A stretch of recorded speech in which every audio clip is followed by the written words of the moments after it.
Let's talk about dopamine. Most people have heard of dopamine, and we hear all the time now about dopamine hits. But actually, there's no such thing as a dopamine hit. And actually, the way that your body uses dopamine is to have a baseline level of dopamine, meaning an amount of dopamine that's circulating in your brain and body all the time. And that turns out to be important for how you feel generally, whether or not you're in a good mood, motivated, etc. And you also can experience peaks in dopamine above baseline.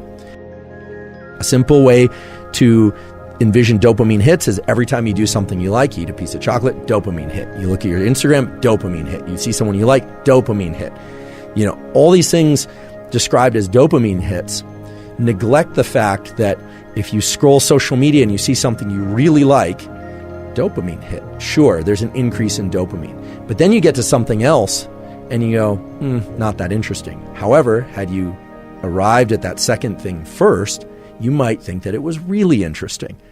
If you had arrived to that second Instagram post 3 days later or 4 days later, you might find it extremely interesting. Again, how much dopamine you experience from something depends on your baseline level of dopamine when you arrive there and your previous dopamine peaks. Okay? That's super important to understand, and it's completely neglected by the general language of dopamine hits. This is why when you repeatedly engage in something that you enjoy, your threshold for enjoyment goes up and up and up. So I want to talk about that process, and I want to explain how that process works, because if you understand that process and you understand some of these schedules and kinetics, as we call them, around dopamine, you will be in a terrific position to use any dopamine-enhancing tools that you decide to use. You'll be in an excellent position to modulate and control your own dopamine release for optimal motivation and drive. So what sorts of activities, what sorts of things increase dopamine? And how much do they increase dopamine? Well, let's take a look at some typical things that people do out there or ingest out there that are known to increase dopamine. So let's recall that you have a baseline level of dopamine, and that everybody does. Your level of dopamine has everything to do with those genetics, but also with what you've experienced in the previous days and the previous months and so on. When you do or ingest certain things, your levels of dopamine will rise above baseline transiently. And depending on what you do or ingest, it will rise either more or less, and it will be very brief or it'll last a long time. So let's take a look at some of the typical things that people take and do and eat. Some are good for us, some are not good for us. And let's ask how much dopamine is increased above baseline. Chocolate. They didn't look at milk versus dark chocolate, but chocolate will increase your baseline level of dopamine 1.5 times. Okay, so it's a pretty substantial increase in dopamine. It's transient. It goes away after a few minutes or even a few seconds. I'll explain what determines the duration in a minute. But 1.5 times for chocolate. Sex. Both the pursuit of sex and the act of sex increases dopamine 2 times. So it's a doubling above baseline. Now, of course, there's going to be variation there, but that's the average increase in baseline dopamine caused by sex. Nicotine, in particular nicotine that is smoked, like cigarettes and so forth, increases dopamine 2.5 times above baseline. So there's a peak that goes up above baseline 2.5 times higher. It is very short-lived. Anyone who's ever been a chain smoker or observed a chain smoker understands that the increase in dopamine from nicotine is very short-lived. Cocaine will increase the level of dopamine in the bloodstream 2.5 times above baseline. And amphetamine, another drug that increases dopamine, will increase the amount of dopamine in the bloodstream 10 times above baseline. A tremendous increase in dopamine. Exercise. Now, exercise will have a different impact on the levels of dopamine depending on how much somebody subjectively enjoys that exercise. So if you're somebody who loves running, chances are it's going to increase your levels of dopamine 2 times above your baseline, not unlike sex. People who dislike exercise will achieve less dopamine increase or no increase in dopamine from exercise. And if you like other forms of exercise like yoga or weightlifting or swimming or what have you, again, it's going to vary by your subjective experience of whether or not you enjoy that activity. All right. So for instance, the pen that I'm holding right now, it's one of these Pilot V5s. I love these Pilot V5s. They don't sponsor the podcast, but I just happen to like them. I like the way that they write, how they feel. If I spent enough time thinking about it or talking about it, I could probably get a dopamine increase just talking about this Pilot V5. And that's not because I have the propensity to release dopamine easily. It's that as we start to engage with something more and more, and what we say about it and what we encourage ourselves to think about it has a profound impact on its rewarding or non-rewarding properties.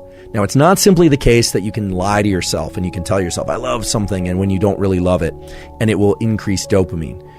But what's been found over and over again is that if people journal about something, or they practice some form of appreciation for something, or they think of some aspect of something that they enjoy, the amount of dopamine that behavior will evoke tends to go up. So for people that hate exercise, you can think about some aspect of exercise that you really enjoy. However, I will caution you against saying to yourself, I hate exercise, or I hate studying, or I hate this person, but I love the reward I give myself afterward. Rewards given afterward actually make the situation worse. They won't make you like exercise more or studying more. They actually will undermine the dopamine release that would otherwise occur for that activity. There are activities that we can do that will give us healthy, sustained increases in dopamine, both the peaks when they happen and to maintain or even increase our baseline levels of dopamine. So how do we do that? In recent years, there's been a trend toward more people doing so-called cold exposure. In part, this was popularized by Wim Hof, the so-called Iceman, getting into cold showers, taking ice baths, exposing oneself to cold water of various kinds, can in fact increase our levels of dopamine as well as the neuromodulator norepinephrine.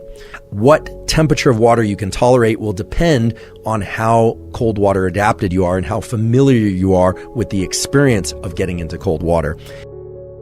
Please remember this, that when you experience something or you crave something really desirable, really exciting to you, very pleasurable, what happens afterwards is your baseline level of dopamine drops.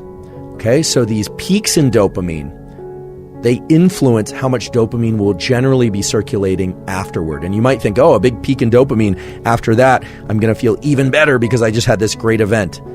Not the case. What actually happens is that your baseline level of dopamine drops. Dopamine doesn't act alone.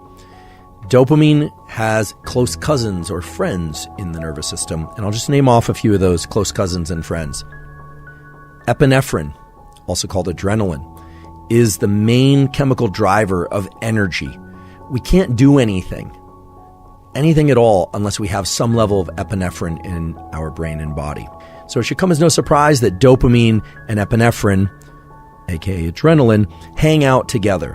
In fact, epinephrine and adrenaline are actually manufactured from dopamine. What dopamine does is dopamine really colors the subjective experience of an activity to make it more pleasurable, to make it something that you want more of. Epinephrine is more about energy. If your dopamine is too low, you will not feel motivated. If your dopamine is really high, you will feel motivated. And if your dopamine is somewhere in the middle, how you feel depends on whether or not you had higher dopamine a few minutes ago or lower dopamine. This is important. Your experience of life and your level of motivation and drive depends on how much dopamine you have relative to your recent experience. There will be other factors too, but the level of dopamine is the primary determinant of how motivated we are, how excited we are, how outward facing we are, and how willing we are to lean into life and pursue things.